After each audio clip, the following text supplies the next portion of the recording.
Dopo la nomina avvenuta lo scorso luglio al Consiglio nazionale di Confcommercio, arriva ora per Francesco Picarella l'elezione a vicepresidente di Federalberghi Sicilia, avvenuta durante l'assemblea di URA svoltasi a Catania qualche giorno fa. Confermato anche il presidente Nico Torrisi e i vice Nicola Farruggio, Italo Mennella e Rosario Di Bernardo.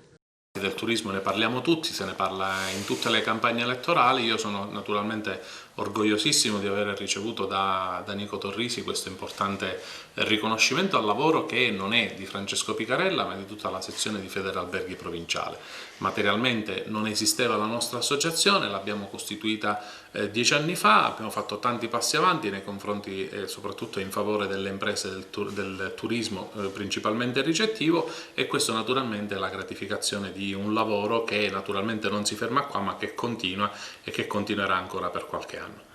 Un importante aiuto arriverà ora con un bando regionale in favore del turismo, diversi milioni di euro, che diciamo una campagna dove daranno dei contributi a chi vuole venire in Sicilia. Ecco, come valuta questa iniziativa? Sea Week mi pare che si chiama. Sì, di fatto l'abbiamo aspettata e l'aspettiamo già da tanto tempo. È stata una iniziativa dell'assessorato regionale al turismo che l'ha uscita fuori durante il periodo del Covid, quindi 75 milioni di euro in favore delle imprese turistiche, naturalmente con il vincolo che i turisti che arrivano naturalmente devono rimanere almeno 3 notti.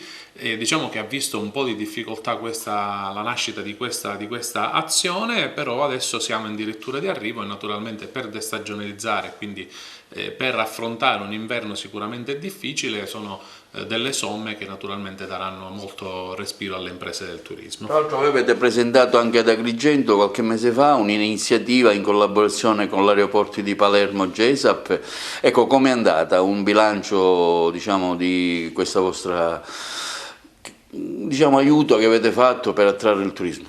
Ma assolutamente positivo, perché intanto è stato fatto un grandissimo lavoro di marketing proprio su questa iniziativa con l'aeroporto di Gesa, perché per chi prenotava un volo con atterraggio all'aeroporto di Palermo e prenotando almeno 4 notti, una notte la davamo gratuita noi, le strutture turistico-ricettive.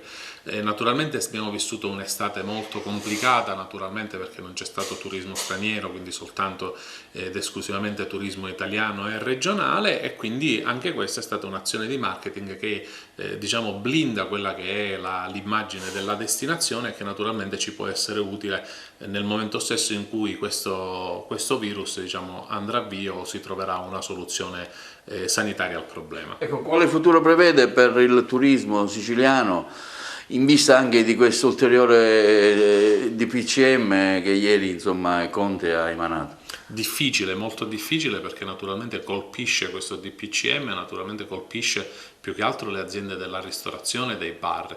Gli alberghi vivranno a seguito di questo DPCM naturalmente anche una battuta di arresto, perché è normale che il movimento turistico ricettivo diciamo, rimane influenzato da quelle che sono le norme del governo nazionale, però alla fine diciamo che dobbiamo continuare a fare molta attenzione, perché la battaglia con il Covid non è stata ancora vinta e quindi gioco forza dobbiamo accettare le regole e quindi le indicazioni del governo affinché, ecco, intanto ci sia la tutela della salute pubblica. Approfitto della sua carica di Confcommercio regionale, ecco, voi siete stati anche molto critici per il Click Day, un provvedimento in favore alle aziende della regione insieme al CNA, insomma avete fatto in modo che il Click Day, che tra l'altro è andato male, e che si rivedesse la partecipazione a questo bando. Assolutamente sì, perché le imprese naturalmente si sono messe a correre per cercare quella che era la possibilità di avere un aiuto concreto da parte della regione. I fondi ci sono, però naturalmente la forma del Click Day non ci ha soddisfatto, tant'è che appunto materialmente non ha funzionato. Abbiamo naturalmente sollecitato insieme ai colleghi anche delle altre associazioni di rivedere quella che era questa formula che naturalmente non ha soddisfatto le imprese, quindi naturalmente noi abbiamo fatto quello che è il nostro lavoro, cioè dare voce a quelle che sono le partite IVA siciliane, e quindi siamo riusciti a convincere l'assessore Turano a fare un passo indietro e adesso a rivedere questa possibilità in una maniera assolutamente diversa e soprattutto più facile per le imprese. Che molte aziende sono state escluse, si è scelto questa formula dei codici Ateco, ma diciamo, durante il Covid tante aziende, pur restando aperte, hanno sofferto il calo di fatturato. Non era meglio seguire magari un'indicazione come ha fatto l'Agenzia delle Entrate sulla perdita di fatturato?